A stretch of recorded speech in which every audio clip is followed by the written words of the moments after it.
and then the outline I have, it just completely, it just makes it hard. Go on Facebook and then turn down the volume and just kind of watch it from there? You can do that as well. Yeah, you can do it as well. Yeah. Good evening, folks. This is episode 120 of FMA Discussion, and tonight's guest is Tuhon Belton Lubas. And before you guys exit at the end, stick around. I'm going to be giving some information on the current raffles, one from GM Renee and his organization in the Philippines, and some other news. So if you can, stick around at the end, and I'll kind of reveal. And April's list, I'll be releasing that probably maybe tonight or tomorrow morning and all that. So stick around at the end and for all that good stuff. Anyway, if you're watching, please tell us where you're watching from. Hit the like button. And if you haven't, hit subscribe to FMA Discussion on YouTube, where you can see this interview and other great ones. Welcome. Thank you for coming on, sir. Hello, how you doing? So we got a lot to cover. I got a bunch of questions in. All were really good questions, incidentally. So we're gonna. But first, let's go. Let's just let's start with your first FMA experience. I mean, like who, when, and where.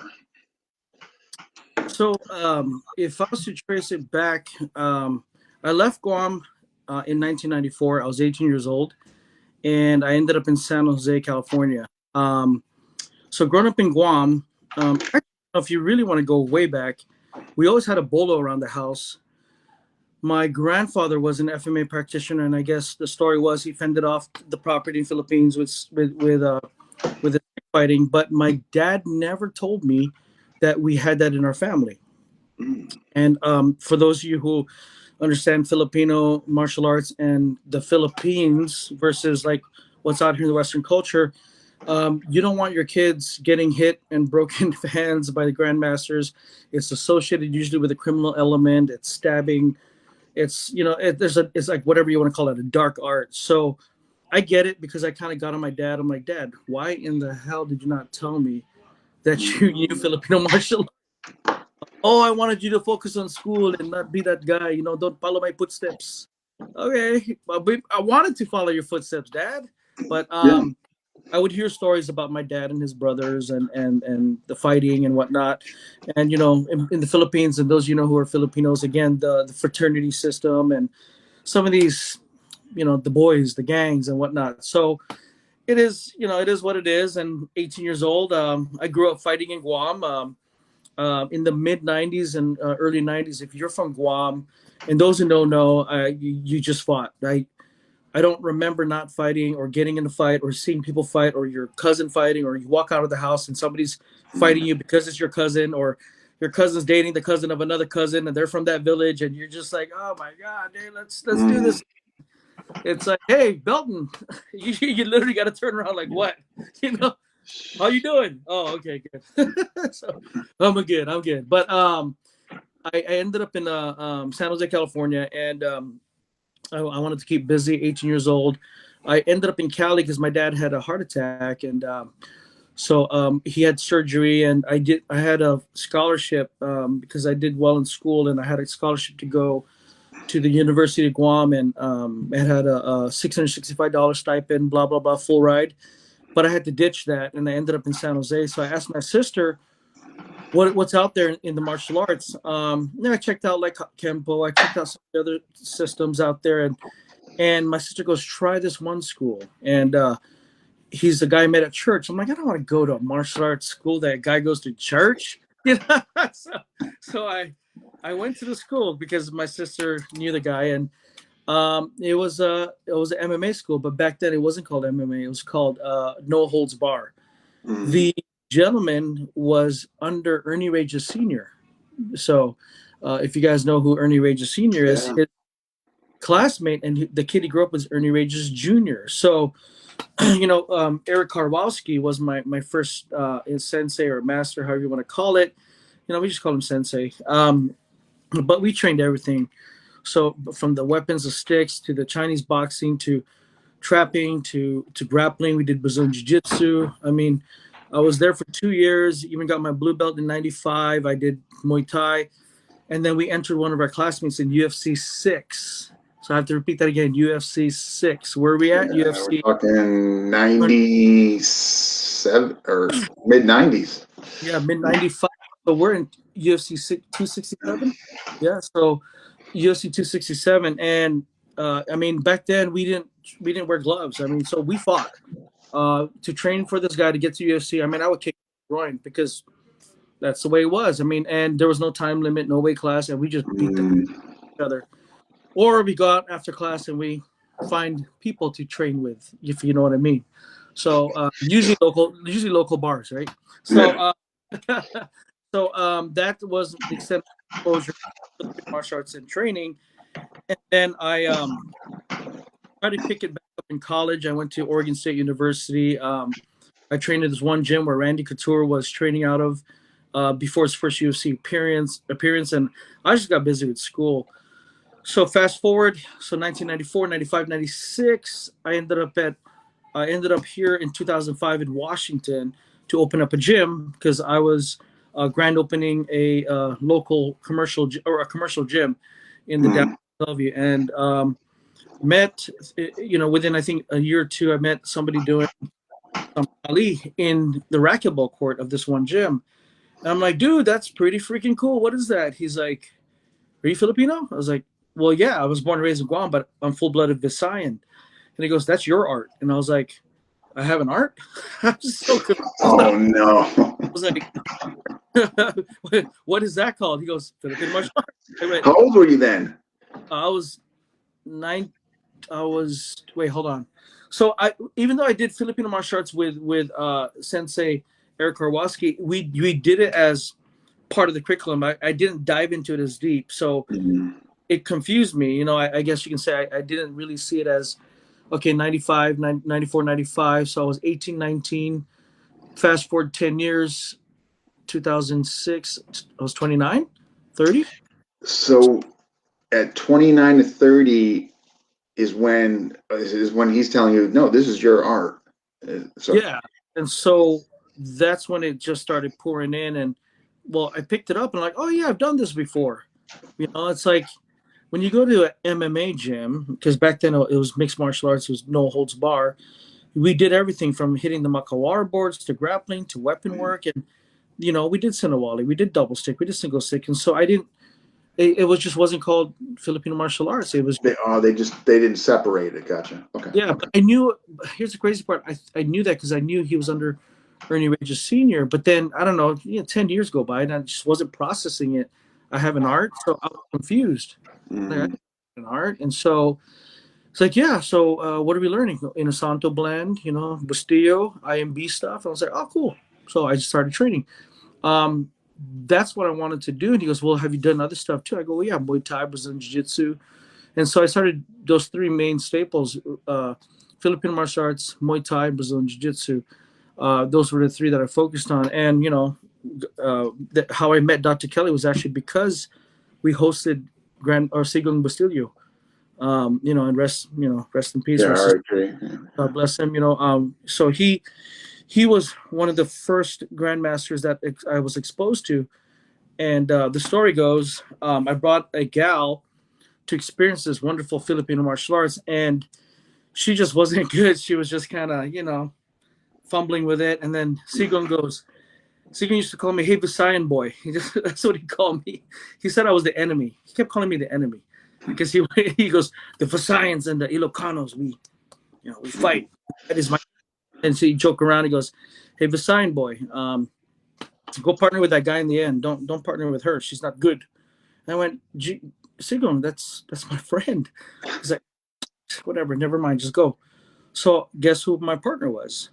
Dr. Kelly Warden. So, and so I'm like, and it didn't click. And I touched hands with him, and he just lights me up. And I'm like, and he, well, this is my first experience with him. He goes, what are we doing? I'm like, oh God, I got to teach this guy, this old guy. Who am I teaching? Well, that quote unquote old guy lit me up. And I was like, what the hell is this? And then you can go here. Then you can go here. Look, it's already there. Blah, blah, blah. Fill the space. Blah, blah, blah, blah, blah. I'm like, I think Siegeling's going to get mad because we're not even doing his stuff. But Siegeling didn't care. I mean, he awarded Dr. Renegade JKD certificate from IMB Academy as a senior instructor. So, yeah. So afterwards, you know who Lou Fairlin is? Kajikembo, Master Lou? He passed away too recently. So, yeah, so he walks by and he goes, hey, dude, you know who that is? I was like, who? He goes, Kelly Warden. And I went, wait, what? The Datu Kelly Warden? He said, yeah. I went, oh, crap. And so I said, hey, dude, Datu? can I buy a travel wrench from you? And so I went and did the travel wrench seminar. And then I just said, I went back to that Filipino martial arts instructor, and I just said, hey, man, here's the deal. I really resonate with this guy, and so I'm gonna train with Dr. Kelly for a little bit, And so, we would see Sigmund Basilio. He exposed me to Jesse Glover, Taki Kimura. Yeah. I mean, he exposed me to a lot, and then being his uke, and learning really what connecting the systems was, because it was almost like imagine you do Filipino martial arts, you get a good base, and you're in middle school, and then suddenly you get thrown college level material. Your head just goes to this. Yeah, overwhelming. Yeah, because he would take Sinawali patterns and then break into short range stuff, into hand trapping, into some boxing, and add in a Muay Thai. And so I was like, what the hell is this? Like, this is Filipino martial arts. I mean, it's really JKD if you think about it. JKD is it's really making it your own. And he kept citing Professor Remy Prestos's quote, find the art within your art, art within your art. Yeah. Yeah. So I became one of the senior guys, and then through that path, I kept missing Grand Tuhon's seminar in Seattle, and it just didn't coincide with my schedule, or I was out of town or teaching or at a seminar or something. And then finally hooked up with both. There was a time period where they were pretty close too, but I started PTK, and then I think Balintawak came. No, PTK was way before. Sorry, apologies. I'm trying to look at my time frame. And then Balintawak was after. So PTK, I finally met him at Seattle, and again, I got the funniest stories. So nobody, I didn't have a partner, and so I was like raising my hand. I'm like, anybody want a partner? Came to somebody else, and I get this doctor. Me.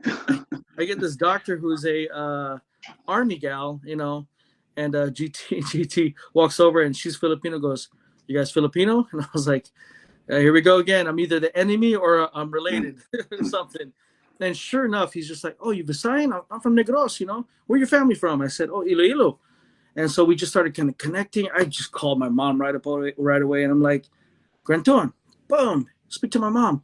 And he started speaking Ilongo, and then they kind of connected through marriage by blood somehow, that we're somewhat related. So he goes, okay, cousin, you're related to me. Now you need to go to the Philippines. I'm like, this is my first seminar. You will be with me in Philippines in December. I was like, I guess I'm going to Philippines. Yeah. So showed up at Philippines, had no freaking clue. I just was at a hotel. They got stuck in Manila training the Scout Rangers and some military and presidential security group guys, and then they picked me up at then he flew back to Negros after the typhoon. There's a small storm.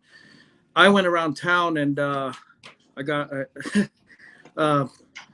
maybe another story another time, but I ended up in the wrong side of town, the really, really bad side of town. Tondo? Huh? Tondo? No, in Negros, in Bacolod. Oh, I'm sorry. Okay. Banaog, I think it's the name of the place. And the front desk gal, the hotel said, sir, you shouldn't even be alive if you're wearing, if they would kill you for your boots. That's where the drug dealers are.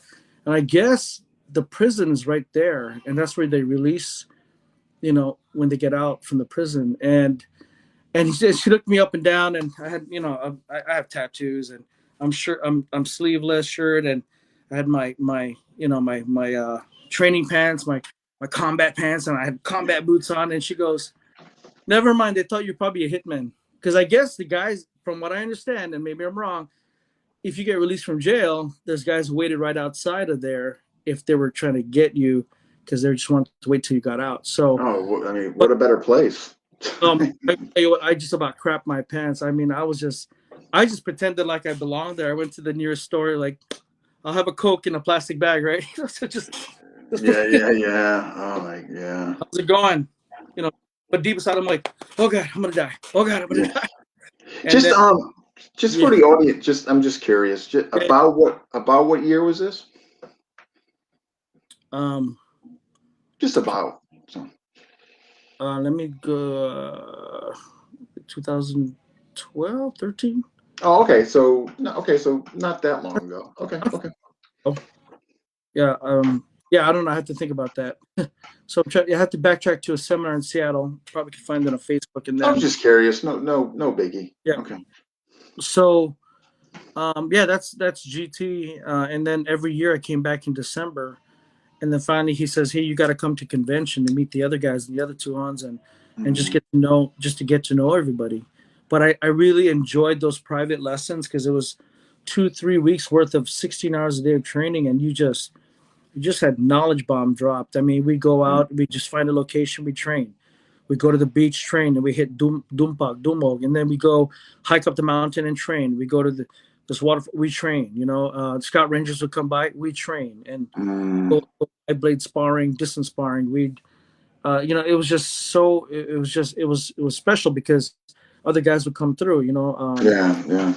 when DePita was part of that group, Tuhon. That's where I met also Tuhon DePita, also a new Tuhon. Why am I blanking? Adi, Tuhon Jimmy, Panlilio. Those are kind of my batchmates, I guess you could say. So then Jim Bobby was a little later down the road. And for years, I was being told by a Balintawak guy, you got to come see Jim Bobby. Before Mm, that, at Master Lou Fairland's gym, I ran into a Blintawak guy and we were just touching hands. And I said, what is this? What style is this? He said, Tabawada Blintawak. I said, oh, okay. I'm familiar. And then this other guy said, hey, man, we have a guy, Guru John. He's teaching it up here in Bothell. I'm like, dude, I have a school. I'm teaching. I just can't keep yeah. taking on arts. I mean, I'm teaching Brazilian Jiu Jitsu, Muay Thai, kids Muay Thai. You know, I'm just busy. Like, I don't need another FMA system. And so then he goes, "You got to come." So one day I'm like, I'm just gonna go. I'm tired of saying no, and so I'm just gonna please this guy, show up. And I showed up, and I went, as a Muay Thai guy and a boxer, and I was like, okay, this resonates with me, like Yeah, really. right. So I just said, I'm doing it. And the thing about me is, when I say I'm gonna do something, I don't go, I'm gonna try and play with it. I go, I'm gonna do it. I'm gonna do it all the way. So Mm, all the way, I trained Dr. Kelly all the way, and still train. Obviously, it's always learning. And then GM Bobby, I told him I'm going to complete your art, and then I'm going to do I'm going to go through your level 7, which I mm. then develop a level 6 to complete the art, and then from there I have to then demonstrate 24 of my techniques. Somebody told me that, and then you got to bring a student. Yeah. Am I correct in this? You also have to bring a student up as well. So if you don't, it's like saying I want to be a red and black belt in Brazilian Jiu-Jitsu, but then the red belt guy says, first create a black belt. If you can't even develop a black belt of your own, Mm, why should I worry about you being a red and black belt? So, hey, can't argue that. I mean, so yeah. if you learn how to teach others to teach, you No, are, no. so if you can teach others to teach, you're a teacher. If you can teach them to come up in the system and embrace it, which is brilliant, by the way, because if you want an art Yeah. to progress, To perpetuate and keep growing, you you're get right. So it is very brilliant, actually. so, Yeah. It's you like know, you it's like a default system in place. You know what I mean? So now you sit there at level 6, completion of the art, and you just sit there. You can't even be called a guru. You're not level 7. You're not a full qualified instructor. So, Mhm. like, well, what do I got to do? What do I got to do? Create a 6. So I created 2 6s. Josh, who's here just in case you demo, he's a full dog brother. He's also Agalon and PTK, and he's also a full instructor under with Dr. Kelly Ward awarded defense system, but he's a COA or a level 6 Balintawak guy. Sean is another one of my guys. And so when they pass what G and Bobby says, then if he gives you the thumbs up, he goes, then show me your 24 techniques based on your interpretation of my Balintawak system. Add in your Muay Thai, add in your Pikiti Tershakali, add in your modern Arnis, add in your Brazilian Jiu Jitsu. So I said, okay. So I showed my 24 techniques, but I had judo throws, I had Brazilian Jiu Jitsu grappling with the stick, then I had a little bit of blade work, some movement patterns. Then I did some Dr. Kelly's stuff, and then that's what I think Jim Bobby wants to see, how you're thinking. He doesn't. Yeah, you're evolving. I'm sure he doesn't want to see the same thing over and over again from 10 people coming up to him. He's just standing there. I'd be bored. I'd be like, are you guys creative? Is this your guys' journey? Like, you show disarm 1, but you're showing your technique 1, and it's just a variation of what he already taught you. And then you show disarm 2, which is a slight variation of his disarm 1. Then you show your technique 3, and it's just a slight another. Oh, I just happen to do this with my hand instead of this, and it's like, okay, bro, now you're just trying to come up with 24 techniques. So he wanted to see your thought process. He wants to see how you're expressing yourself, and really have you embraced the fundamentals of Balintawak and made it your own, which circles back to Dr. Kelly's Find the Art Within Your Art, which circles back to when GT taught me. He's just like, stop worrying about all this Sagita sets, Belton. Just move, and then it'll come out of your body. Put it in your body. So, there's kind of a theme that these grandmasters. Commonality, sure. Yeah, there's a commonality. Some might approach it with 2,000 reps. Some might approach it with here's a philosophy and a concept. Now take that concept and see if you come up with 7 different variations of the same thing, but understand that concept. And some people are like, oh, we don't do concepts. We need to rep it out. I go, great. I get it, Yeah. Rep out your 75 of the same arm bars, or understand that an arm bar is just a hyperextension of the elbow, and find it any way you can. So, I Filipino martial arts sometimes gets real. I think it just gets a little too deep sometimes, and people look at it from either right at surface level, or some people are stuck up here 10,000 feet in the air, and they're not willing to come down and do the work and just go, oh, it's just this and that. Which, I mean, at the end of the day, an angle 1 is an angle 1. Who really owns it, right? I don't own it. Do you own it? Yeah, right. I mean, if it kind of, in my opinion, it kind of parallels like, take charge of your journey. You know what I mean? You are the author of your journey. Take charge of it. You know what I mean? Like, yeah, I mean, like, so, take what they're embracing, and either if it works for you, embrace it deep further, but yeah, I mean, take charge. You know what I mean? What sounds obviously like you have and did. But now I got some questions, actually, because what I do is I create an outline and I take people's questions and I try to insert them where they're most appropriate, and just so there's kind of a congruent flow and all that. So first question is, well, first of all, what benefits from training in different systems have you received? Okay. So I think not being boxed in. Okay. So let's compare this to MMA, just because I coach MMA fighters and Muay Thai fighters. If you came to me and you say you want to do MMA, but you say, but I'm a Taekwondo guy and all I'm doing are leg kicks, then you're not expounding onto all the aspects that make it MMA. Okay, and I know this might piss off some people calling, don't compare FMA to MMA, but just bear with me for a moment. So if you look at different systems as different ways to add to your mixed martial arts, you got long range, you got short range, you got some guys that are a little bit more focused on, medio corto or largo range, or maybe they're a single stick group or double stick group. All I'm doing is I'm getting more line familiarizations. I'm getting more feedback in my brain. So now when something comes out with me, I'm not going to respond or have a training scar to the one system that taught me to only do that. Okay, I might come in and do this.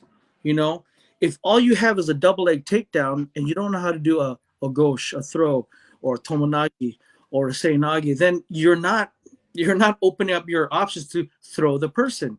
So if an angle one comes, I mean, do you pass cut, or do you do you sombrado, do you pluma? I mean, so if you play other systems, you also realize that over time they developed a offensive defensive structure, and they've tested it. They played it, they repped it out, so they perfected it, you know. And so you see that perfection, and then all your eyes are seeing and your brain is processing is great movement, great execution of that movement. And so now you become, by default, you start creating stimulus response connections in your brain. And if you understand how brain works, all you're doing is myelinating that connection to that movement and making it stronger and stronger and stronger and stronger. And so when people go, hey, I sparred Tuhon Belton, why the hell does he move that way? There you go. That's the answer. Because I'm not going to stay here and go, here, we grab a marker, a chopstick. There's a close quarter. See? Wajimaya style right here. I'm not going to go here. Okay, I might flow here, but maybe I don't want to do that. Maybe I want to stay right here. Maybe I don't want to. I mean, so I might do a low load and just come up. I might do a high load. So you start realizing that within playing with these other systems, you're actually getting better. Now, the advantage to that is that the disadvantage is if you have no base foundation in these systems, it's just gathering techniques. Yeah, it's gonna be tough to extract. Yeah, you don't know the base. You don't know how to funnel it down to, I'm going to access this past memory of that movement. You're like, I think you do that on that, and then your response time, and you get frustrated, and then you. So for me to constantly be a student, and I know that's kind of overplayed, always be a student, but I really am. And every time I'm teaching, coaching, putting hands with one of my fighters, every time I hold mitts with a pro fighter and why they move the way they do, it teaches me defensive posture movement. So if you're mid holding and you're moving a certain way, you're like, man, I can deal with your punches. So I love holding mitts. I love holding mitts because you can gauge people's big time. Their power arc, their timing, their speed, absolutely. You learn a lot from holding. Yeah, I'm with you. I mean, and I totally agree with you. Like, I don't care if you train 16 systems, man. If you never establish a base, it's gonna be hard for you to really get not just to compare and contrast, but to really extract like what you want or like what could actually benefit you. You know, when I mean, the base. So that was well put. All right, more questions from viewers. All right, so we got a question here from Joe, and Joe's question is, let's go. Actually, I'm sorry, Jetter.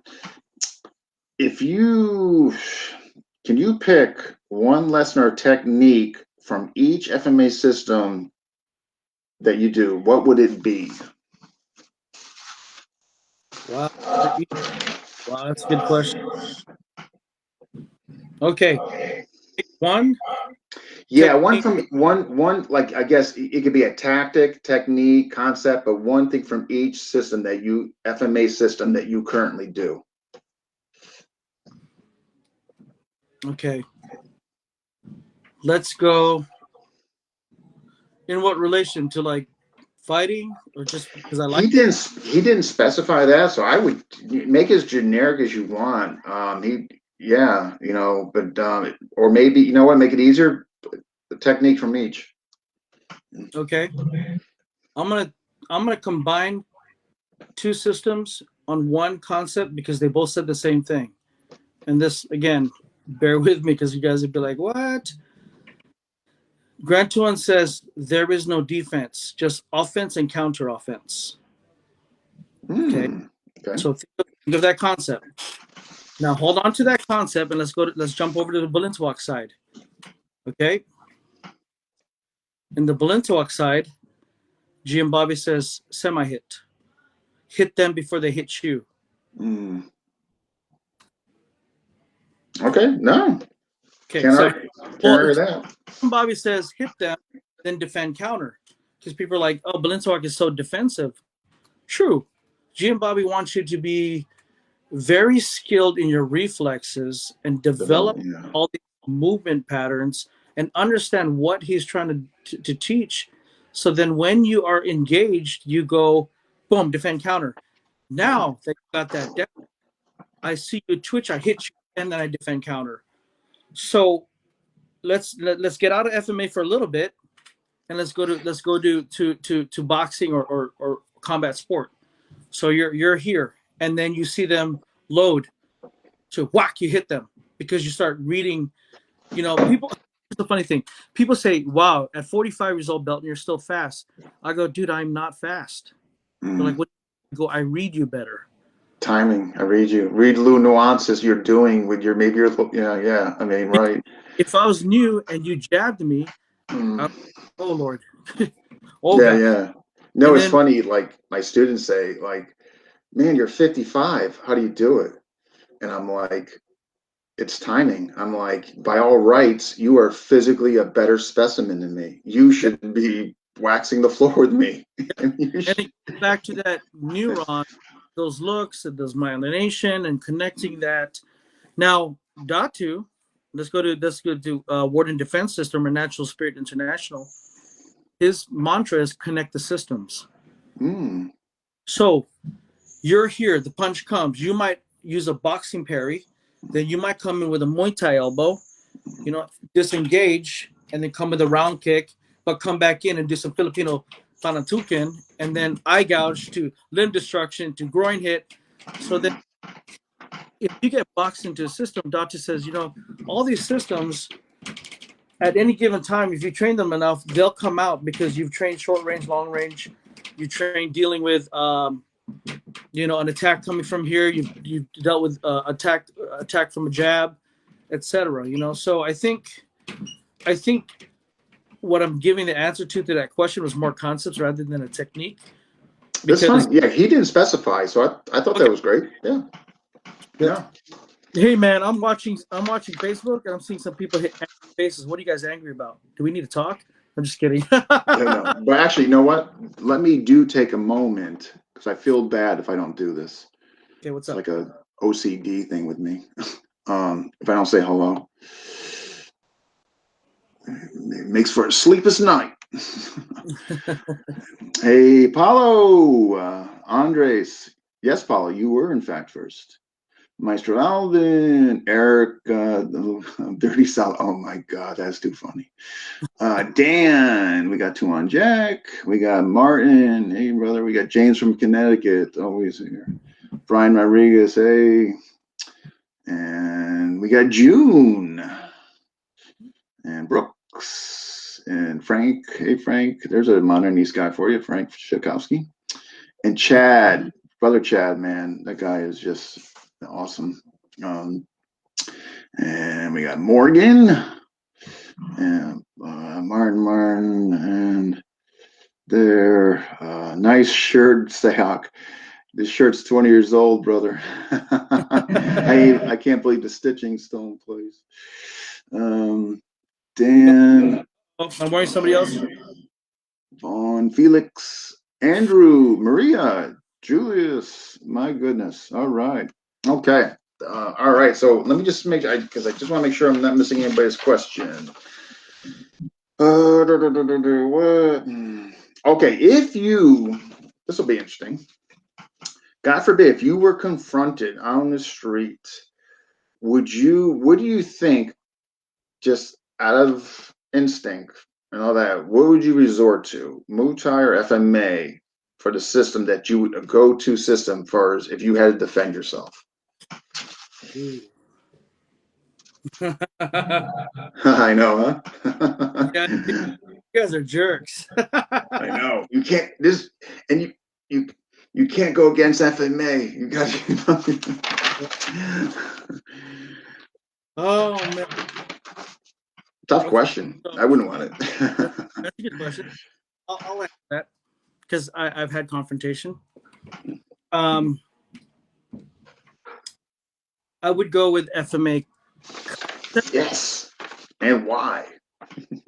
Of one of Dr. Kelly's quotes, connect the systems. Because I would put my teeth tonight. Oh, nice, Paulo. I would put my hands up and I would de-escalate, say, hey, Sure.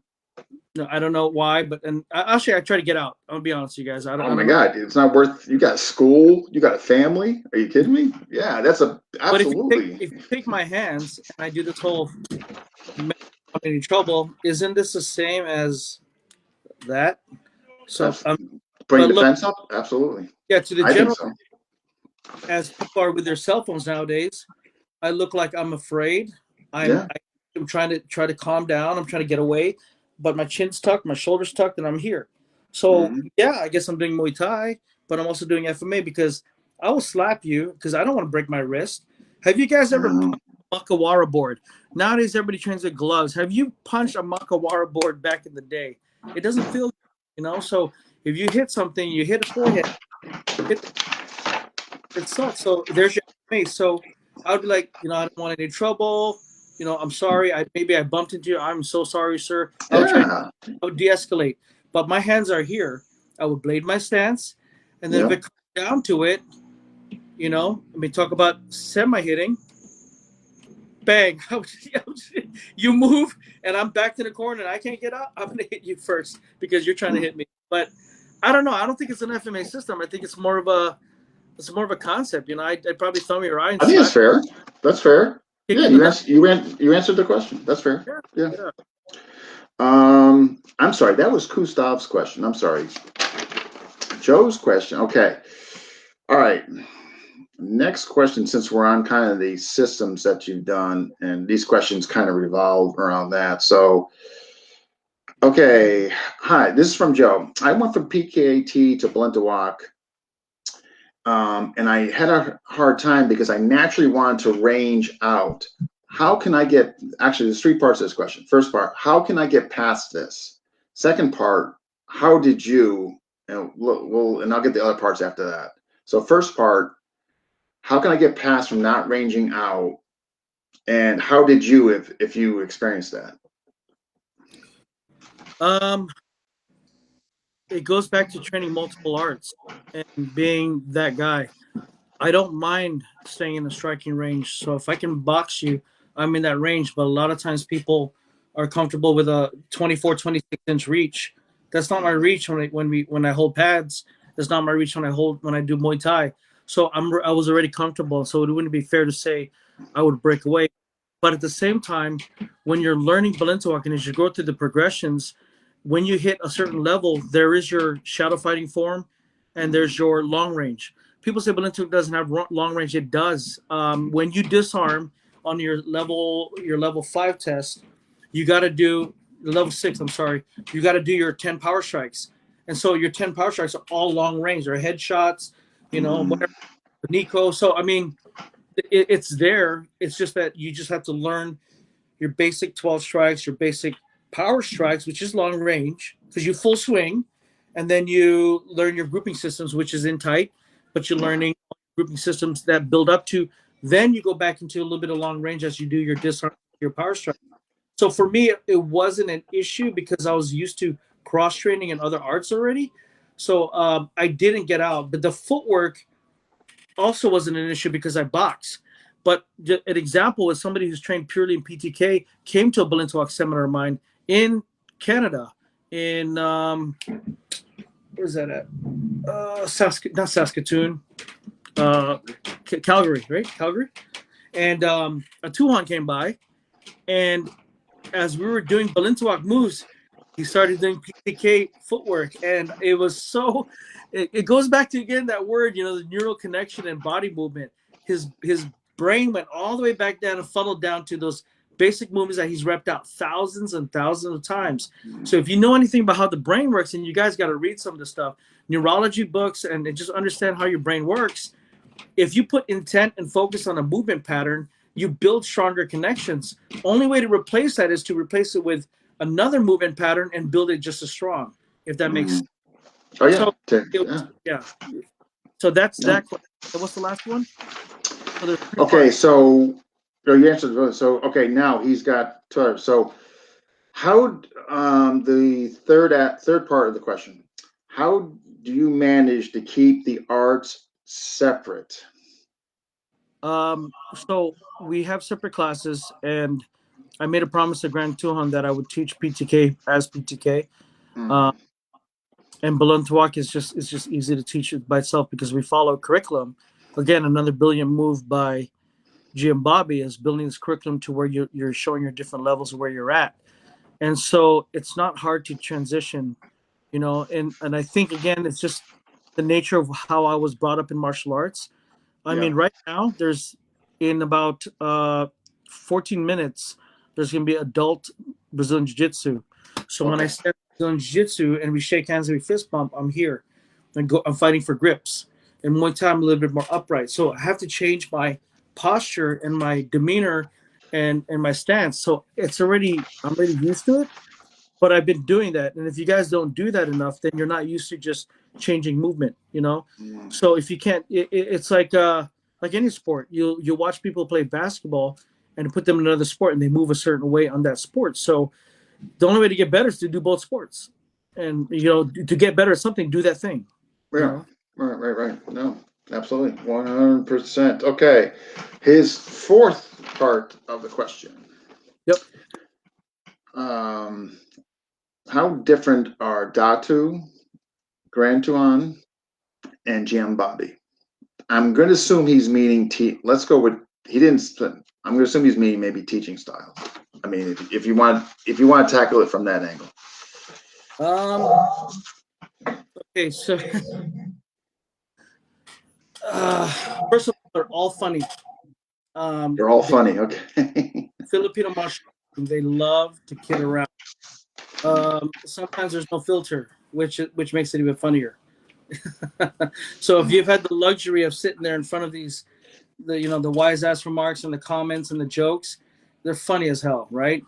They have all got great stories. Love their stories. I just Mm, was talking to GM Bobby a couple of days ago, and the story about the guy that he broke it. He broke his tooth. It hit him with one whack, and the guy had to go to the dentist, which was GM Bobby's student. And the dentist said, "I'll buy you a bunch of sticks if you keep sending them over for the $3,000 bill." oh, jeez. That Dr. Kelly are just amazing, from the streets of Tacoma to boxing to training with legends like Maurice Smith and things like that. So Mm, being from the street and bar fights and things like that, understanding who he is as a person. So that's their personality. Teaching wise, the Datu will take a concept and then just expound on it like you would not believe, and just go boom. If you guys ever watch, if you ever go to those type of seminars, it's the same thing. They do that. GT will drive a movement home and tell you to do 2,000 reps because he wants you to put in your body, and then you mm, get frustrated because it's 90 degrees in Philippines, and you're like, oh my gosh, 1,372, 1,373, and then you're like, why am I doing this? Even though you know it's good for you. Then he'll go, okay, here you go, boom. Then you go pop, pop, pop, pop, and you're like, oh, there it is. Boom. yeah. Okay. Then when he sees you've gone past that, he'll fine tune you. So brilliant, again, a brilliant move in that. And I think it's easier to fine tune somebody that got the movement down. And then he'll be like, no, again, and then you'll hear the naan, which it's not the Indian bread naan. It's that. Yeah. Yes, you did good. GM Bobby, touching hands with him is amazing. His energy, and so how he teaches it, he's already broken down in your curriculum. He's Mm, developed your speed and reflexes. He started with the basic curriculum, your basic toe strike, your side to side blocking, your power strike, to your grouping systems, and he stacked the grouping systems to develop, your lifting and clearing, head movement, your speed and reflexes, your defense against punches, and he layers them. So then you have this base, and then when you play, you're like, oh my God, it's all there. And at the same, mm, I'll play with somebody and they can change an angle and I'll go Balintuak mode, not even know I did that, right back to, in a okay. while. So yeah. No. Okay. No. All right. Since we're still on kind of the compare and contrast of the systems, Morgan's question: favorite takeaway from each FMA and how you apply it. Kind of, it's close to Kusov's, Joe's first part. Or rather, Jetter, sorry. Oh my gosh. But anyhow, favorite takeaway from each FMA art and how you apply it. Okay. PTK, beautiful work. Blintwalk, great speed and reflexes and response timing. Dr. Kelly, opening up your mind and not getting boxed into one thing and actually allowing your brain, giving yourself permission to utilize stuff that you've already incorporated into your art, because you got to find the art within your art. Right. Yeah. Can't argue that. All right. Okay.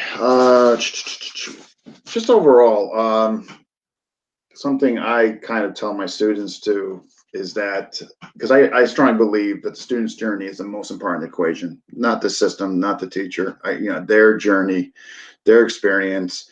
So I constantly tell my students, look, man, I don't have all the answers, nor should you seek me out for all the answers. You should go train with other people and all that. Like, I thoroughly encourage them to do that and all that. Why would you recommend others to do that, be it your students, friends, or whether?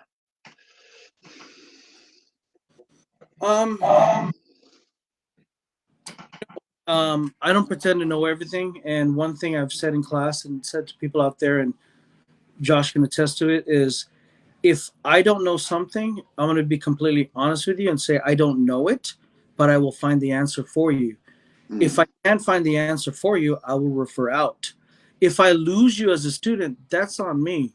That means I didn't do my job to earn your respect and your loyalty. But anybody who sees their instructor do that for them would be like, wow, he's making an effort. I should probably stay. He's being honest, humble. Yeah. Yeah. So I encourage students. We have multiple guys in here. I have a guy who's a 3-time national Venezuelan combat sambo champion. And then I have a guy who competed for Texas A&M judo, and he's a brown belt.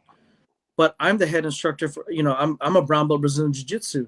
So I call him on the mat, and he's wearing a white belt because he's not a Brazilian jiu-jitsu guy. He's a judo. I go, hey, everybody, this is Arslan. He's an awesome dude. Show us the Ouchigari. And he's just like, well, me? I'm like, but I'm not supposed to ask him. He's a white belt, Belton. You should know it. But the guy has repped it out so many times. His footwork is so beautiful. What? Plus, I tore my groin, so I can't do it. Yeah, but right. I mean, plus, I think students really appreciate that. And I think the audience, or rather the other students, because they just see the humility that, here you are, you're giving somebody else like some shine because maybe they went into a particular area more than you did. I just think it's just good all around. I think it's just good energy, for everybody. So yeah, I would recommend going to others. And you know what? A good student will bring it back to the group, and we grow as a tribe. There you go. Right. They're gonna bring it back. You know what I mean? 100%. So so I just want to correct me if I'm wrong. And the reason why I'm going to ask is because I'm a JKD guy originally, and you're JKD as well, somewhere in the time frame there. Okay. Yeah. So it's interesting to me, the parallel between JKD and FMA, and not just so much from the power hand forward and right leg, but I'm talking, it goes far beyond that, as far as, attribute development, non-tel, and all that. The 5 ways of attack, my opinion, FMA had it way before, FMA. What parallel do you see between the two? Very, very, very close related, because if you approach JKD from a concept and philosophy type point of view versus like it has to be thrown this way, we have to punch this way, then you're missing the point of what JKD is. Yeah. Because if you look at now we're gonna get a little demo mode. You guys want to see some JKD FMA? What? Oh no, it's okay. Oh, you gotta go in 6. Oh, okay, that's all right. So let me transfer this. Okay. All right. Actually, let me just. Josh, give me a blade. Those 2 blades right there. I'm standing. Shouldn't be, but I'll use one hand. Okay. Okay, so ready? Attack. I'm Drop. ready. Block. There you go. Did I just JKD that? Oh wait, hold on. No, Belton, that's a thrust becomes a slash. But did I not attack by draw? And then I have not done it. Yeah. So Yeah. is it JKD? Is it FMA? I mean, here you go. I'm sorry. Belton, remember, every time there's a thrust, there's a slash. If there's a slash, there's a thrust. But no, let me JKD that. I'm going to JKD. Ready? Attack by draw. I drew him in for a block, came down in for a slice, and came back Yeah. up. You know, I can do progressive and direct attack, attack by combination. I can keep going. Memorization. So Sure. I think, uh, I think they're intertwined really well, and I think you just have to look at it from a different lens instead of getting so caught up in what JKD is and what it isn't, and just go, you know, what was trying to be conveyed, what was the message, you know? Yeah. No, I completely agree with you. You know, I mean, if you look at it from the conceptual basis, not so much from the Ted Wong sanction where the other stuff didn't get added, which is fine. I mean, each to their own. Yeah. But agreed. Um, okay. All right. We're going to deviate a little from the FMA because you're a personal trainer. And what I'm particularly interested in is what exercises or kettlebells and all that can you um, suggest basically for the FMA martial artists to enhance their performance? So in other words, like I go to gym and by no means I'm not nearly saying I know as far as what you know as far as personal training. However, though I know that for me to go try to max out 300-pound bench is not going to help me, in my FMA journey. What would you recommend for your general artists where they can improve upon their performance? With kettlebell, Eh, Anything. I just use kettlebell as an example. Anything I'll that. show you something with kettlebell. You might like it a lot. It's called a rotational swing, and I asked Josh to go grab a kettlebell. Good thing I taught him that. Okay. It was taught to me by Jay. I forgot his last name. Kenneth J, who was a master RKC, and he came up with his own system. Again, God forbid you do that, right? Yeah, Um, don't look outside the box. No. ah! And it's called KBI, Kettlebell Institute, but you got rotational swings, and hopefully he doesn't grab too heavy of a weight. So he's coming back. He's grabbing the weights. I'm pretty sure he's running into the FMA class right now. Hey, where are you Hopefully at? he didn't grab a 50-pound one or something. Yeah, right. 16 kilo. So rotational swing, because of the hip twists, you can't lock yourself in and go, I'm going to bench press my way into awesome angle ones and angle twos. You Yeah.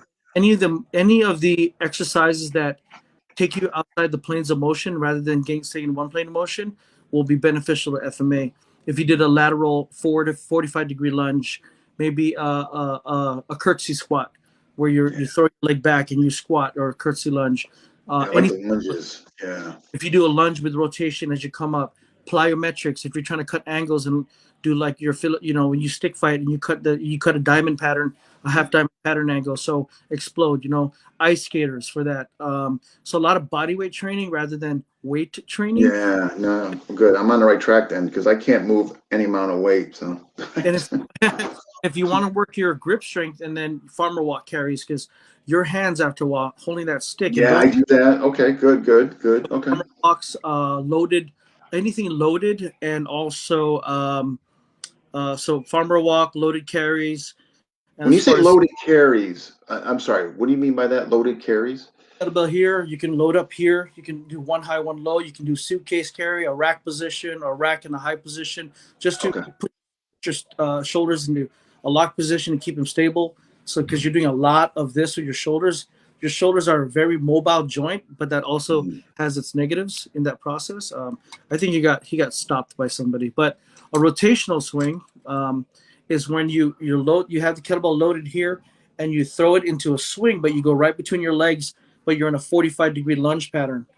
If that makes, I think he's coming in. Hold on, Gabriel, can you grab Josh, please? Real quick, say belt needs you real quick. Gabriel, yeah, because I need him to demo. Just tell Josh to come in here. Just yell at him. Tell them to stop I talking. grab a 12 kilo and come in here like quickly. Yeah. What about I have somebody else mentioned here. I think the comments are flying by, but I have Indian clubs. Um, Oh, awesome. Yeah. Rotation, so when you shoulder. say rotational, like here, check this out. So obviously you know more than this than me. Like in other words, sometimes I'll do here and I'll stay there and I'll boom like this. And is that beneficial? It's very beneficial, but you should also swing, catch, swing, catch. Have you done any other mobility stuff with Indian clubs or club bells? I have light. This is 25 pounds, so that would basically tear my arm out. That But if I have 10 pounds and I definitely like making full body motions, Yep. is that correct? There's that. There's all. Have you worked? Yeah. Can you do a rotational swing real quick? They're asking. Oh, related to Philippine martial arts. Let me see if I can change the camera angle. Rotational swing. How do I change the camera look? Yeah. Remember KBI? So get into your split stance squat. Okay. So I'm gonna hold. So you rack the position. You have it racked in your right arm. Okay. Okay. Now look at his feet and ready. You see that? So it's Okay. to a clean. Oh, there you go. Now if you look at his right foot, look at that pivot. See? It's seeing it. Yep. Yeah. There Yeah. you go. Okay. There you go. Thank you, Josh. You know how to Yeah. do. Okay. All right. And that benefits. Yeah. That movement benefits what now? If you were going to take off in an attack in a stick fight, and you 45 and you're cutting an angle, because PTK is about angles. He just actually put himself in a female triangle. Yeah. Okay. Okay. So you have a good. So You have rack down, rack. pivot off the right foot, and Yep. boom. Okay. It's a little All right. technical, but No. Yeah. And no, thank you, because I do have some. All right. I'm gonna have to play around with that. Appreciate that. Okay. School. Okay. So let's get to obviously your school. You're teaching FMA, and you kind of alluded to it already. You keep the classes separate. So are you? Do you keep the Balintawak separate and the PTK yep. separate for instruction? Yep. And what about are you also teaching Datu stuff as well separately or no? Wow, so it's 3 separate classes in that. Okay. Wow. So how do you manage it? I mean, like what's enthusiasm? A lot of students? Do you have crossover from your students that take all 3? Do what Jim Bobby did at level 6. Teach them how to teach. So if you think so, Josh is there outside right now teaching the FMA class. Tuesdays Balintawak, Saturdays PTK, and then we alternate PTK / I stop the PTK, do Dr. Kelly stuff. Dr. Kelly stuff comes in anywhere. I can go out right now and go Balintawak and then start to Datu it, I guess you could say, or NSI it. It's not that hard. It's really Okay. yeah. Okay. Yep. And no, awesome. All right, let's go. Do you teach? Have you considered teaching kids FMA? I used to. I did. It's just trying to find the time because I have kids Muay Thai and kids Brazilian Jiu Jitsu, and so I would have to create another time. I did for a little bit. I had maybe half a dozen, but it's hard. I do a lot more kids private because a lot of the parents, they'll say, "I want you to teach them FMA." My daughter actually teaches, so I tell my daughter to coach. So and then started a YouTube channel with FMA stuff in there. So she showed basic stance in Muay Thai. She did Brazilian Jiu Jitsu stuff, how to break fall, and she did the basic NSI warm up. Cob, 1, 2, Yeah. Okay. kind of Yeah. wallet. So I like it when my daughter teaches. It gets her engaged. She's building confidence. She's building Sure. her communication skills. And honestly, I mean, she might have a business by the time she's 16 and be like a student base. And she gets paid for privates. My daughter actually coaches, and she's 10. So That's awesome. Wow. Good on her. Yeah. I'm just. I always want to ask because I'm just a huge. I'm a huge component. I just think getting kids out of MMA. I think if we want to perpetuate here in America, I think we need to. You know what I mean? I just see like obviously MMA, BJJ, traditional arts. They got obviously well represented in that category. You know what? And I just think we need to. You know what's interesting? My fighters want to do FMA now because one of Rosa Namamunez's training partner for 2 months, and Rosa is under Ajahn Greg Nelson, or Greg Nelson, who is also in Osanto. Mm-hmm. Ali, double stick. Hi, sweetie. Come say hi. Come here. Come say hi. Get over here. Speaking of kids. Come here, baby. There's my daughter. Hi there. So yeah, we're gonna talk FMA. We're gonna start a little mini podcast. We're trying to play this out and see how it works out. And Well, that's fantastic. Brazilian Jiu-Jitsu. We'll talk about martial arts and then stuff that she likes. Fun stuff. Hey, you know what? Could be a potential future guest. Ooh, you want to be featured guest in his FMA discussion? Yeah, I'm hugely behind kids in FMA. I just for many reasons, and I've seen the benefits that they get from it when I had my school, and when we did the Atienza pilot program. Ask what does she like about FMA? So let's hear it. What's so fun about it? All of it. All of it? You did your level 1 test, right? So she is a level 1 Balintawak student. Oh, congratulations. Fantastic. Double stick or single stick? Say it louder. You like that? She loves double stick. So, okay. Yeah. Okay. Thank you. Okay. All right. So, kids, yes. I think if you can teach kids, you're a great teacher. I think it's hard to teach kids because I agree. If you can say a message in a simple form and get the word or the meaning across, then you're really not that great of a teacher, because sometimes you have to keep it simple, stupid, with all the meat still attached to what you're trying to convey or share. No, it's not easy. It takes a special. Agreed. All right, so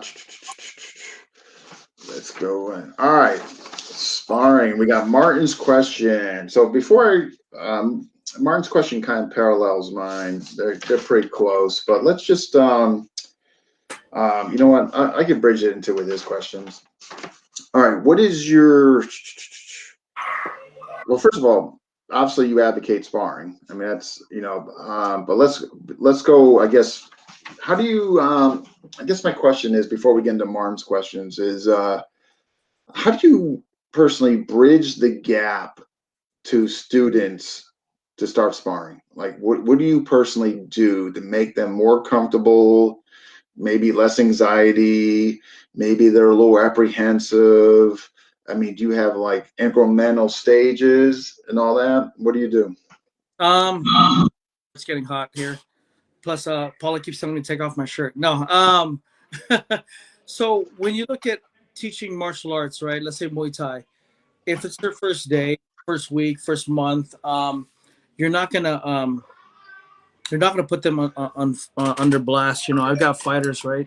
And the fighters that I have, they respect one another. They respect the student base. So what I do is I say, okay, guys, we're sparring now because we have 7:30 to 8:30 is Muay Thai, 8:30 to 9 we spar, and that's when new people's eyes go, what? We're sparring? They're like, we're gonna bow out, no problem. And I'm like, no, stay. So you approach it with a nonchalantness. Don't make it a big deal. Don't go, now we're sparring. They're like, oh. Yeah, I know. You can't be.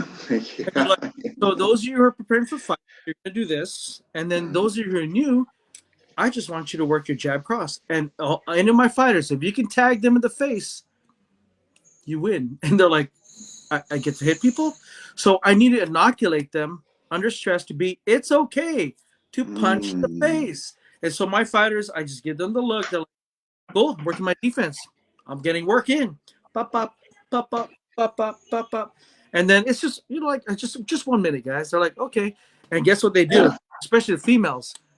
Oh my God, I love punching faces. So you take, Yeah. and then you say, okay, but if your hands are down, they're gonna tap you lightly. They're like, okay, pop, pop. Okay, okay, hands up. So let's take Filipino martial arts. How do you get them to spar? Like, okay, all we're doing is this. We're gonna wear a hand guard.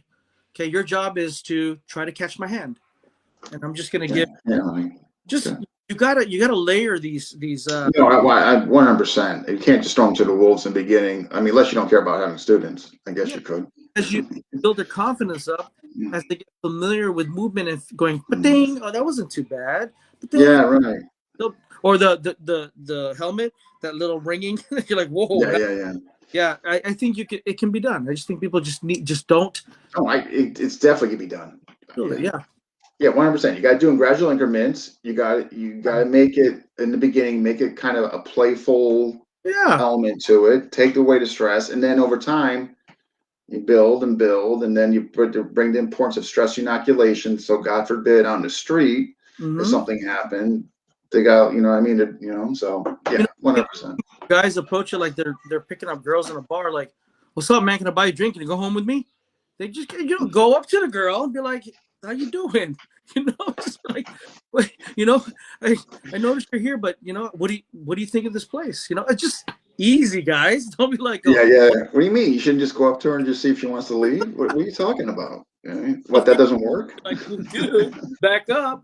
They're like, what? Tuhon Belton told me to pick you up like that. All right, let's get to Martin's questions. Martin's got some good ones here. All right. All right, what is your base system in sparring? Oh, So let's assume, I guess, all the ranges. He didn't say that, but what is your base system in sparring? um, it's funny. I saw a thread about the grouping systems in Balintawak, and you let me I'll go to that. Let me go to sparring real quick. When it comes to sparring, and if you guys see my stick fighting videos, if you look at my stances and you look at, I don't sometimes do collie footwork. Sometimes I get into like a almost like a power position Balintawak stance, and so it depends on who's in front of me. Honestly, my base scent changes. I'll sometimes go right lead. I'll sometimes even go left lead, and then I'll juke a little bit. I'll thrust. I'll poke out. So it depends, and I think it really depends on who I'm sparring. If it's somebody's PTK, I might go PTK just to get their mirror neurons firing and just to get them doing the whole. just I'm The try V and the open try. Yeah. maybe I want you to go. Oh, I'm gonna do my triangle footwork, and then whack. Yeah, So yeah, yeah. Um, and then Balintawak, it's all embedded in there. Your defense, your reaction time, and Mhm. looking at how these angles come at you. I mean, G and Bobby. I know we talked about grouping system. Which grouping system would you choose? I think I answered that, and I was trying to keep up with the thread. I forgot who posted it. It was. I think it's you, Paulo. Which grouping system would you choose? No, Alex, Guru Alex. Which grouping system best translates to sparring? And I wanted to answer the question directly, but it was too deep of an answer that I don't want to get into it. But I chose group 4 because it's just speed and reflexes, and you just hit, hit, hit, hit. You just go fast. So I just said that because, but is there lifting and clearing? If you've truly stick sparred and you see one of my videos, I actually grappled one person. Is there defense against punches? If you punch somebody, it's there too. Is there body flexibility? Yeah, there is tons of body flexibility in sparring. Mhm. And like Jim Bobby says, your grouping systems are really like third grade material. I think it's just to develop and enhance your understanding of these lines and reflexes and responses. And I think people don't see it that way. They go, oh, like if those are just grouping systems. Well, I get that, but uh, you know, if you talk to G and Bobby and you have a chance to sit down and talk with them, Balintawak fight. and and he can tell you some of his fights, and maybe if he does, because we've chatted, those were real fights, man. I mean, there weren't. Let's wear a helmet. It wasn't patak patak patak patak patak 2 minutes. It was one and done. I mean, it was a pop, and then you're done. So that's the reflex and the timing and the power strikes that came out of it. And I think that's the fight. But why do that to somebody, And then you're gonna get this false sense of reality because you whack the stick in the head and the helmet thing, and then they're just still coming at you thing, And so Yeah, I know what gear can do, right? That false you sense. Yeah. talk to some of these old guys, really it's three shots. Even GT Yeah, especially if you're talking ironwood or something along that caliber, and now your hand is shattered, or you know what I mean. Sure, sure. I mean, I think there's so much romance in the stone. I mean, we talked about Piper, right? Yeah, In our or their test run. I mean, you look at the movement pattern, but you ask any Piper guy, they don't really care for sharp blades. They'd rather have dull but really pointy ends to just do that because that tearing of the tearing mechanism. yeah.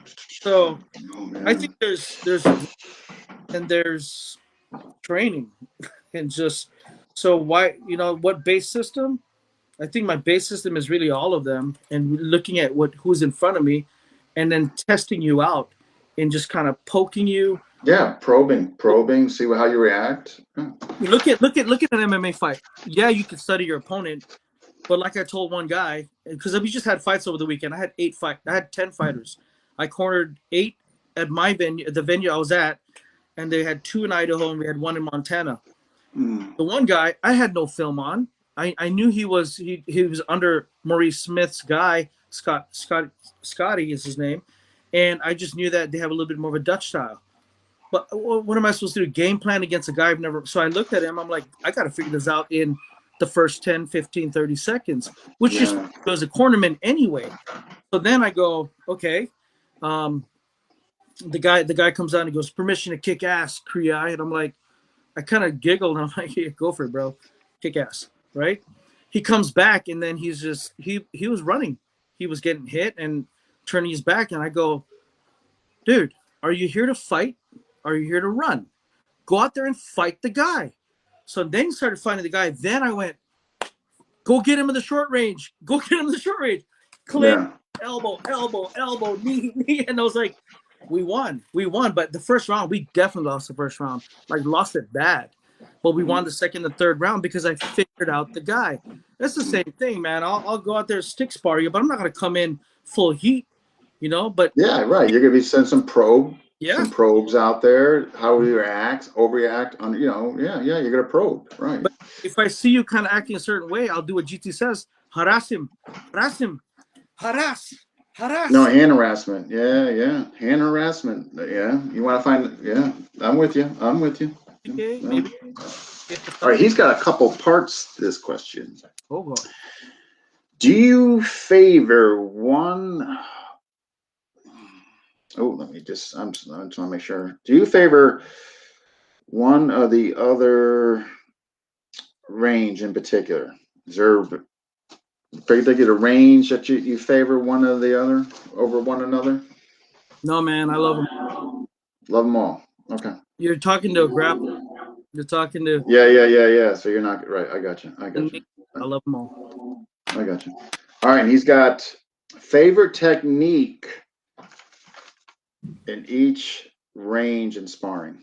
So I guess your favorite technique in long, your favorite technique maybe in medium, favorite technique in short grappling clinch. Oh, okay. It's in shadow fighting form and it's in every art. 0-0 or a double. Doblete? Doblete, because that's one of my favorites. I'll hit you, whack. Then I'll pull the shot, then I'll hit you again. So isn't that just a jab, fake jab too? Same, right? Recycling. Yeah, and KI sometimes referred to as you're recycling the strike, Exactly. Yeah. I trained with Tom DeTang. Awesome guy, by the way. Legend. Yeah, he's Legend. north, so he's in a warehouse. You just gotta. Yeah, gotta legendary. uh, Legendary. so that is one of them. I love the Superman thrust. You know, the Superman. Interesting. Are you getting air? My video, there's an attack where I actually came in and I thrust him so hard the stick went like that. It was Oh, one through you like you're kind of yeah, slid around the glove. I got you. I got you. yeah, it was in Philippines. I also love um, lately. I think it's been circulating the spinning back fist, but I spinning back smack you with that stick. Oh, so maybe you'll get momentum coming forward, translate into it. I got you. While they're backing up. Okay, I Yep. got you. I So that's got you. long range, short range, thrust. I like to thrust in a lot. That's still kind of long range. But if you allow me to punch you, I'll punch you. I mean, I'll punch you because I'm a puncher. And then grappling, I love to overarm wrap you, and Overhook. Okay. Okay. I love to enter with a what we call a ochigari kind of footwork. So an inside reap, I'll reap your leg. Reap the leg. I got you. Okay. Yeah. Okay. And then we go to the ground. I'll just BJJ your face, you know. Ground, yeah. Ground Or and pound. too much. Yeah. All right, Martin. Good questions. Um, okay, so I make sure. Did I miss anything? All right. What do you got for I got a few more and all that, but you got a demo? Any is your man still there, or depending on how you're feeling? He's last, but I can bring the. It's up to really. It's up to you. I don't want to. I don't want to disrupt what you got going on there. What do you So, want to see? What do you guys want to see?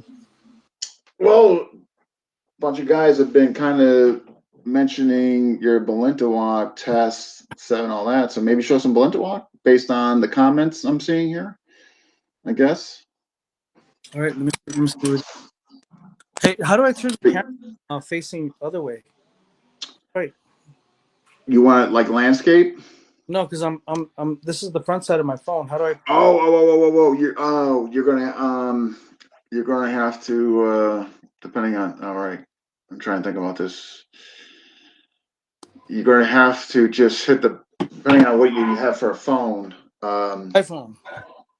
If you have an iPhone, you should be able to the icon of hopefully. But you know what? Though I'm now, but you're on Be Live. You know what? I don't know. I don't know if you can now. I'm trying. I'm thinking about it. Yeah. That's okay. That's okay.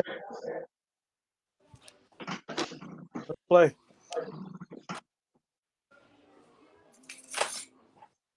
Let's make sure I didn't miss any comments here. Wow, and there are a lot.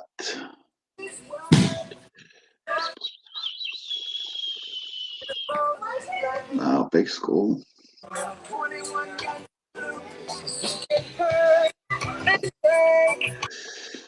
Damn, wish I could claim. Here, you hold this. Andrew, knowing we know, would you have done anything different? Oh, just saw that, Andrew. Sorry. Yeah, guys, if I didn't get to your question, I missed it because of all that. I'm gonna ask Tuan if it's okay. You guys can send them directly to him. When these comments come flying in and all that, I definitely do miss questions. Which is why I kind of really appreciate if you guys can send them in advance. It just makes things just so much easier. And this way I don't, because I really do feel bad when I miss people's questions. I really do. But I'm kind of, with interviewing him, looking over here, looking at my own paper, sometimes I definitely miss questions.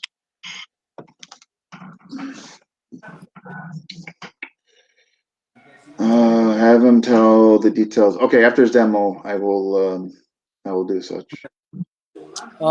Let's go. Let's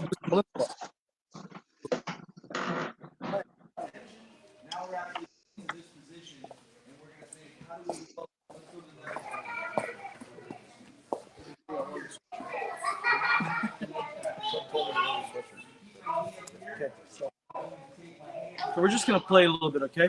Sure. Yeah.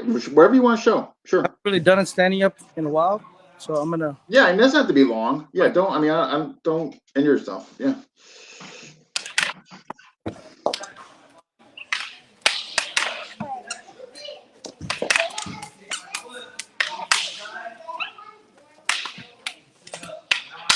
Okay. So if you now, I'm gonna do the I'm gonna show you how we can combine the systems, not combine, Okay. transition. Okay. So it's been a while since Sean has touched sticks, but watch how we switch in and out. Okay, I'm not blending the systems. I should be clear before people go, oh my God, he's blending the arts. I'm showing you how Okay. these lines and you're moving back into it. You'll see what happens. Okay. Okay. We'll start with blue walk. Okay.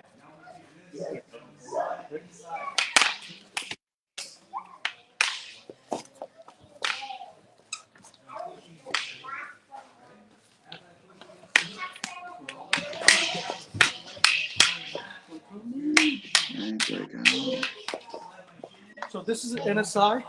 It's a little bit more what we call our Puño series. Yeah.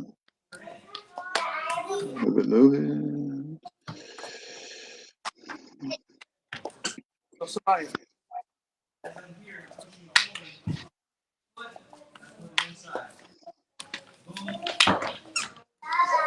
And I can go back to.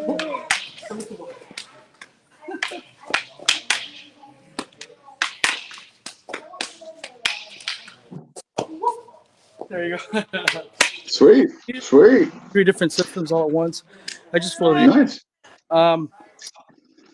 It's just again, he understands. He does all 3 systems. So it's really my body language, right? So if I'm staying Balenciaga right here, so here.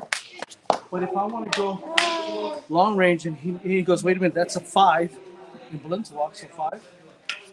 Or I can go here and I can go into a little more of a PK by just the way going with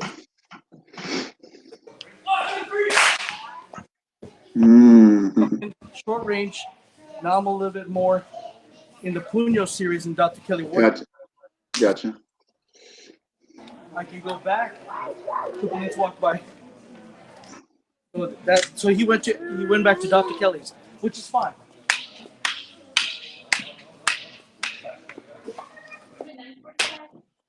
Now he goes, oh, you're doing group 1. See? So here. Go back up. Race in a Wally. I can crash it. I can go here. You can lift it clear. See? Now we're lifting clearing. Which is a good system. Or I can go. Okay.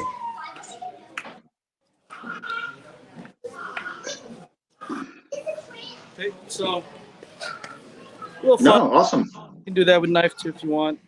But it's just, I mean, is it fair? Is it magical? No, Sean here, he does all 3 systems. So for Thank him, you. for him, guys. Thank you. yeah. No, thank you. So he's a level 6 Balenciaga, completion of the art, full instructor under Dr. Kelly Ward, and he's also a Montasana guru in PTK. So Awesome. for me to go into a line, all I have to do is feed in the line. Again, we talked about movement patterns. He's just like, oh, you're in that zone. So he can go, here, hold this real quick. So is this a Sabayan start? It is. Okay. You do the same to me. See, Sabayan. Or if he does it, I go, it's a little bit more Balenciaga, right? Here. Bang. So if he blocks it there, if I go here and he blocks it, okay, either like that. Yeah. I go, okay, I see what he's doing here. So I might maybe end the drill by lifting and clearing that. Or he thrusts again, I do this, which is very Balenciaga for the 5 thrust. If he does it again and I go here, it's very BTK. Yeah. You can go KI, a little bit of what? Lutang footwork, so. Yeah, with the Arco. Yeah, somebody with the multiple systems goes, oh, he wants to play that way. It's like go up to somebody who's a boxer Muay Thai? Grappler? They can't see me. Oh, sorry. There you go. Okay, back to Muay Thai. You know, suddenly you start realizing who you're fighting. Like over here, Will. He just fought over the weekend. Okay, and just to prove a point. Okay, get into your fight stance. That's very Muay Thai. So you know who you're dealing with. So even just that look, compared to Yeah, the stance, the whole. Yeah. that's all grapplers. So that's if it goes back to that one question, the benefit of doing multi arts. Thanks, guys. Mm. You're welcome. So, doing multi arts gives you those different ways of looking at things from different lenses. And as you look at things through different lenses, your options of availability for counterattacks, attacks, ways to deal with that are higher rather than going, you know, how do I deal with this guy? What's that look? Because even in stick sparring, I've confused people with that look. They're like, what is he doing right now? Well, I'm going to what my what I'm think I'm going to do to you based on how you're moving right now. You know? So does that help answer Yeah. the question? Oh no, absolutely no. Thank you for the demo. I just want to I'm just making sure, man. This is Julius. Oh, Maestro and Tuhon Belton is leading the drill, and the partner is just reacting and keeping up? Question mark.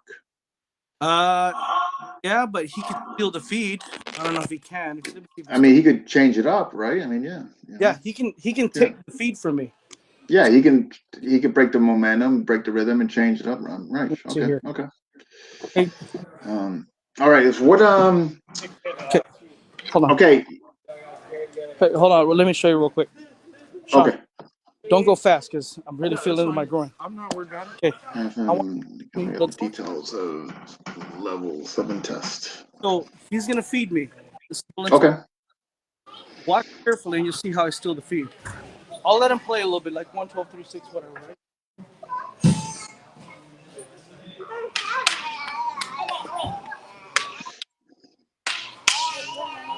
I just took it. You guys catch that? Did you catch it? Okay, watch again. Watch again. I honestly didn't. Let me see. So he's feeding me. Okay, he's feeding. Okay. Okay. I'm lead. I'm in the lead. I'm in the lead. Oh,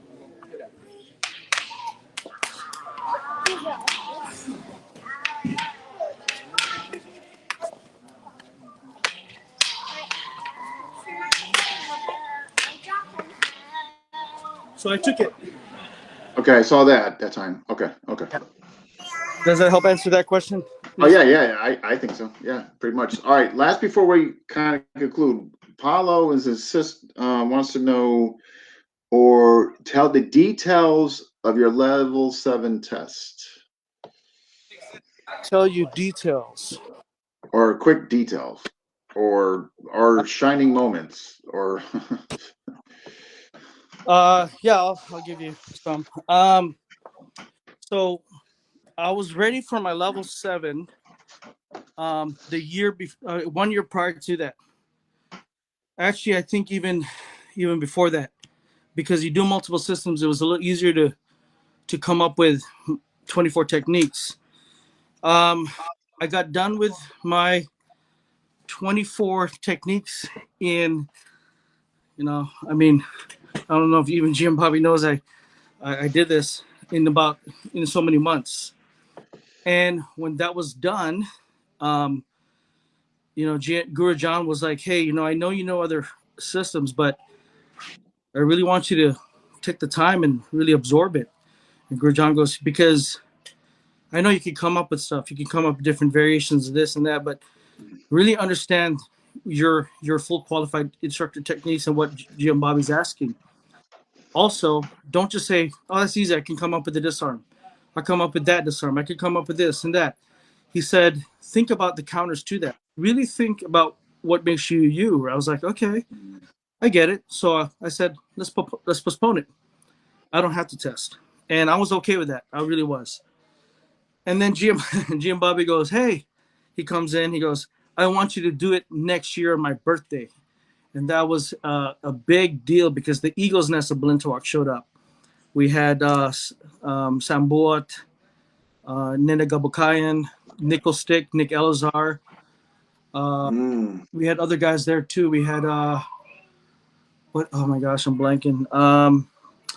Not Sayok. Tuhon Radianaldo was there. So FCS. Okay. yeah, Okay. FCS. We had a panel, and that was like it was a legend of legends. You know, Talk was there. Zach, I should say. Who else?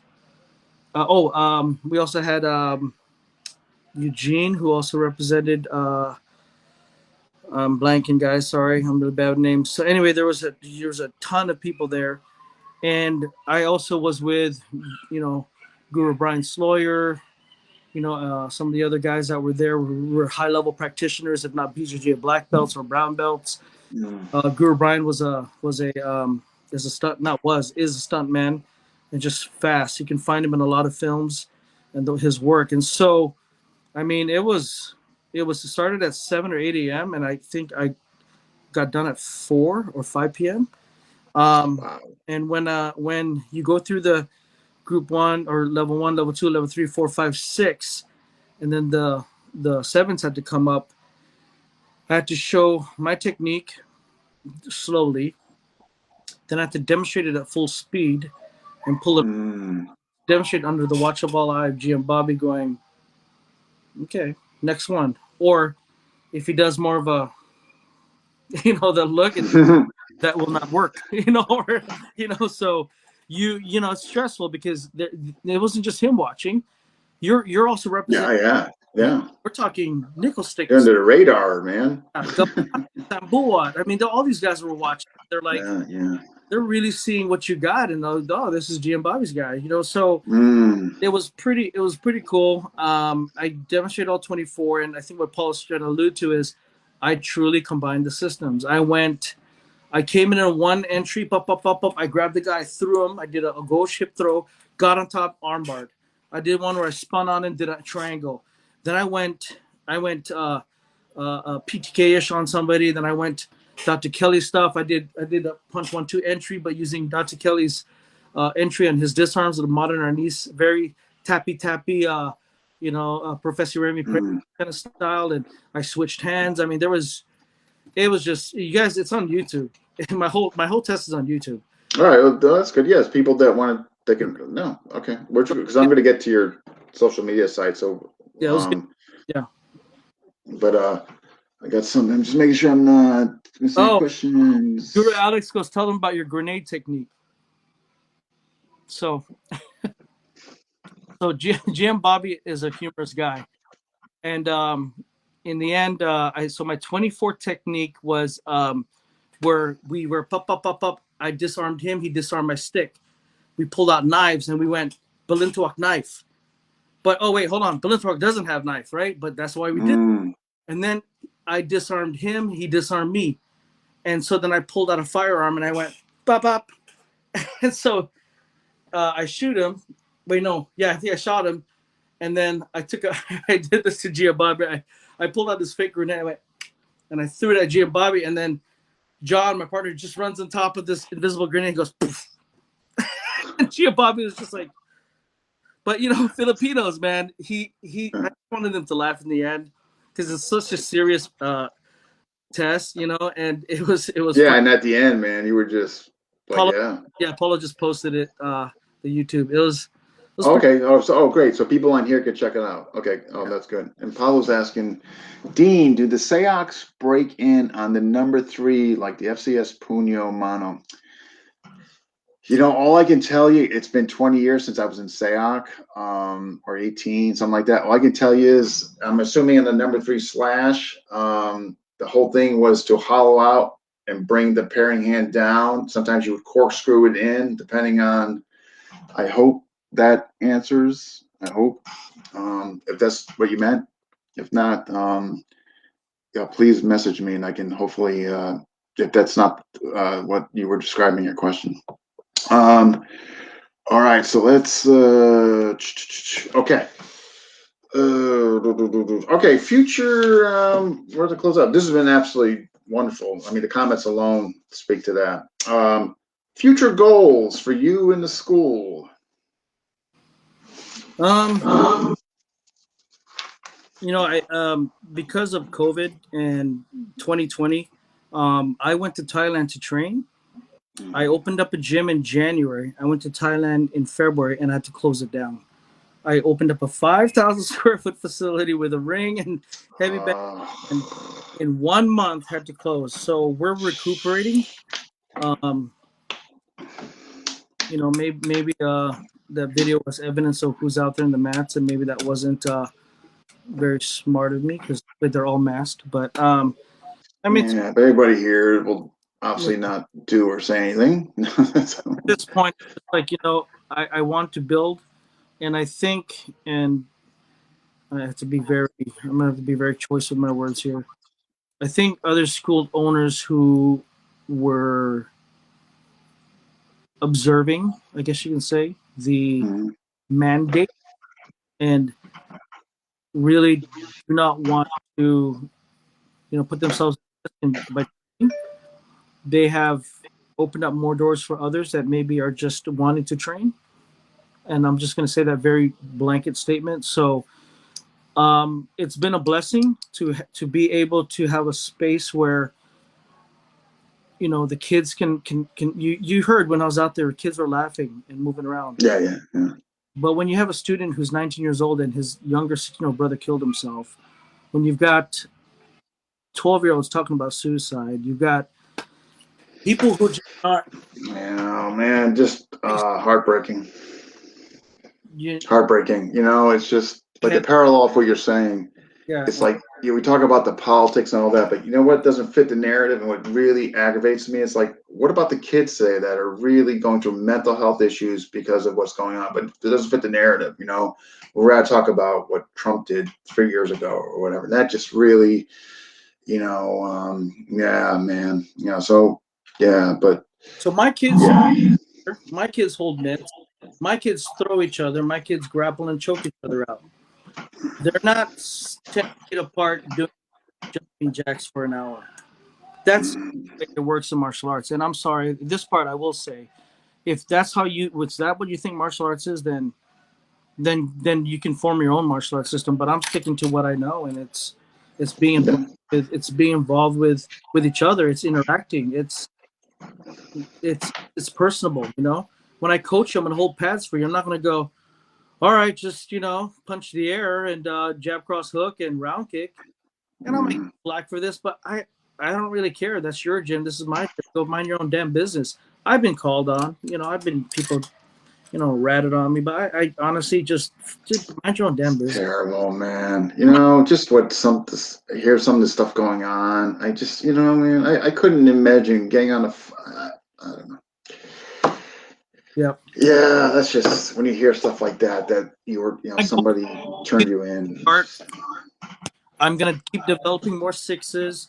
I'm gonna bring Datu. I'm gonna be teaching in Datu's camp this summer, Labor Day weekend, called Above and Beyond. I believe that's what it's the title. We got Professor Bob Anderson. We have uh, Brett Jacques. We have Dr. Brett. We have who else? Am I blank? Oh, Professor Leonard Trigg. I'm a guest instructor or one of the presenters, and then we have some more featured instructors that'll be teaching, and Mm, that's where the melting pot happens. And it's just I'm excited for that. I want to bring people to PTK. I want to bring people to NSI. I want to bring people to Balintawak, and I think mm. people are smart. They can choose what resonates with them. I don't need Sure. stuff down their throat because sometimes people are, maybe they're a boxer, maybe they're a Muay Thai guy. Then they'll go, Balintawak resonates with me.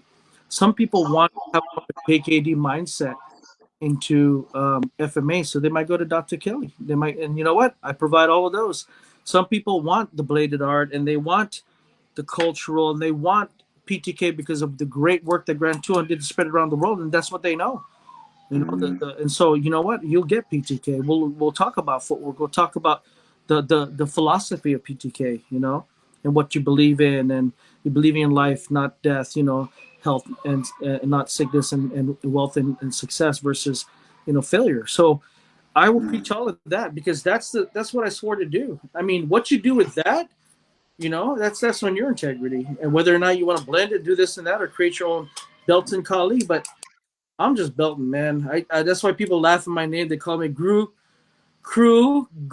Han. No, Crew Guru Han, because I'm a Kriya Muay Thai, which means elder teacher. I'm a Tuhon in PTK. I'm a Guru in Balintawak, which is a level 7 FQI. And I'm also a senior instructor under Dr. Kelly and the West Coast Training Director. So I'm a guru in that too. But at the end of the day, man, what you're gonna get from me is, you know, what do you want? You know, what do you want out of it? So, if you end of the day you said I had a kid who was just mom shoved him into FMA. This was just 2 weeks ago. Guess what he's doing now? Brazilian Jiu Jitsu. Because he just goes, oh, that looks fun. I want to try that. Because he didn't want to go 1, 2, and what am I supposed to do? Force Yeah, it. right. Force It's his journey. Yeah, you can't force it. He's loving Brazilian Jiu Jitsu, and the fact that he's engaged and not talking negative stuff about life, and he's interacting and building social skills, because that's supposed to happen, not in front of your iPad on Zoom in classes. Then I did my job, and you know the rest Yeah. can suck it and screw it, you know. So No, yeah. No, obviously doing, obviously, I mean, successful school and everything. So obviously you're doing things right. So that goes without saying. yep. Social media, for those who may want to look you up based on what you spoke about and all that. So this is what I got. Your YouTube channel, Belton Lubas. Website, warriorstrengthmartialarts.com. Yep. And any, obviously, besides Messenger on Facebook, any groups or page or anything? I'm in the Striker's Guide, so you can find my pad holding courses there. I'm also in Weapons Guide, and I'm also you know, I've done work with Paulo, and I think we've been talking about other stuff in the future. So Aperture University, you can see me in Instagram under Warrior Strength Trainer. Okay. What else is there? You go TikTok, you might catch me doing hip hop. So don't really go to TikTok. I just mess around with Yeah, it. I haven't gotten there yet, man. I've got beyond Facebook. I just started playing around with Instagram, and that's too much for me. It's like, and I'm like, yeah. So you'll never see me TikTok. I'm not that sophisticated. So yeah. And then yeah, I think I mean, I'm also currently working on my GM Pogi certification. So hopefully Well, that's upsetting because I wasn't made aware of this, and I'm a huge fan of GM Pokey. Matter of fact, he's coming on the show next month, so you this know, is very disappointing. it's I'm sorry I put it out there, but it's really secret stuff, and I think I Wow, I have a bone to pick with Jim Poggi, and I have to contact Paulo, his liaison, to find out why I was not made privy to this. because GM Pogi likes Filipinos first, and since you're white, you come second. That's just how GM. Part of American Indian. Okay, it doesn't matter. You're not Filipino. That's how GM Pogi works. He only shows the good stuff to Filipinos. You guys, he brings you along. But so even though if I give him money, he won't give me the good stuff. So he'll give me stuff, but he won't give me the good stuff. Yep. Money. Okay. The newest iPhone will actually get you a little further. I got a bone to pick with. First I have to contact Paulo, and I got a bone to pick with GM. I'm having GM Poggi as a guest next month. I should be privy to all current and relevant information. If you show your tsinelas, you might have an in, because I'm wearing. Okay, that would help me. So this is a level 7 thing. See the 2 dots. This is a Pogi thing. It's tsinelas. The black tsinelas is like a level 23. All right. Well, me and GM are gonna have words, man. That's all. That's all I gotta say, man. I've been backing that guy. I'm having him on next month, man. Dude, you've been being played, man, like a karaoke song. You were being. Gosh. This, Oh my this, God. this is a sad day. GM Bogey has apparently he does, Joe, and I'm not in it, currently speaking. Status quo. But I'm gonna have to again talk to Apollo, his liaison, and just find out what is going on and how I can get involved in the pecking order.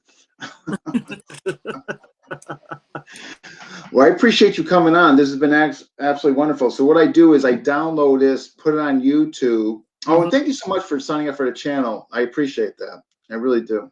And I'll post it to your wall, the YouTube version. Awesome. Awesome. Yeah, no. Thank you for coming on. This has been great. I have no idea what you guys are talking about. That's not gonna cut it. Sorry, I added GM out. Sorry. But All yeah, right, sir. But I wish you good health and fortune. Hope your school does well. And again, I appreciate you coming on. we're doing good. The school's doing good. I'm gonna tell you that right now. Glad to hear that. Glad to hear that. You know what, man? If you change your narrative to please others and or against what you believe in, then you're not being true to yourself. So you're gonna suffer the consequences. Or It'll be you wouldn't it be unhappy, right? yeah, or you just go the different path and stick to it. Don't be somebody you're not. Yeah. But if you stay true to yourself and really find out who you are as a person and your purpose, the universe just an outpouring of success, and what you're gonna reap the benefits of that. So No, well said. Amen. I mean, right? No, it's got to start with you. No, well said. Well, appreciate the closing thought. Yeah. yep. Yeah. And look at that. I'm not even part of this organization. I'm wearing this shirt. Look at that. Hey, Royce Ramos, this is your shirt. Oh, okay. Yeah. Is he here? I don't see him. Oh man, I'm gonna tear this shirt off right now. I'm just Yeah. Maybe. Oh, he might. Maybe I didn't see him. But all right then. You take care, and hopefully our paths will cross one day. Be great to meet you, and also feel free to post your stuff on the discussion. You know what I mean? Yeah. I mean, obviously open door. So feel free. Mm-hmm. For sure. All right, you take care. Thank you. Appreciate Absolutely. Anytime. it. Okay. See ya. Oh, I got you. All right. Another, that was good on so many different levels. All right. So, raffle. Okay. So, GM Renee, obviously, you guys should know, hopefully, you should know by now. His raffle will be in a couple of weeks. I believe that's the time frame. Paulo will correct me if I'm wrong. But anyhow, so far it's only been 2 days, and he's great. Been getting a lot of people donating. Thank you for those who are doing it. It's going to a great cause. Basically, you're funding equipment for kids. You know what I mean, over there to train. So incredible cause and all that. And next guest, that I'm going to have to look at right now. I had a cancellation. I got something going on, but I'll be definitely getting somebody hopefully for Thursday.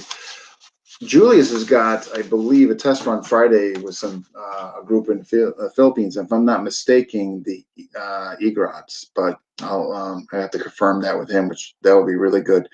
So again, if you haven't, check out that raffle. I mean, $10, man, you're giving to, you're helping out an organization, for kids. And those that haven't seen the new mission statement, this is where this channel is going. It's going to go, I want this to go beyond like interviewing. As much as I enjoy it, but this is going to go to where we're going to be making charitable donations. The whole point getting to 1,000 subscribers is not for prestige. It's so we can generate, monetize, and basically get money over there and all that. And hopefully with also a website coming up. What else? Some good, I have to talk to Jan Wiley. Some pamphlets coming down, maybe before the book comes out, and all that. So good stuff, hopefully coming down, but all for the cause of giving to over there. You know what I mean? So all that. So I'll be in touch. Actually, just go on discussion, and you'll see it and all that.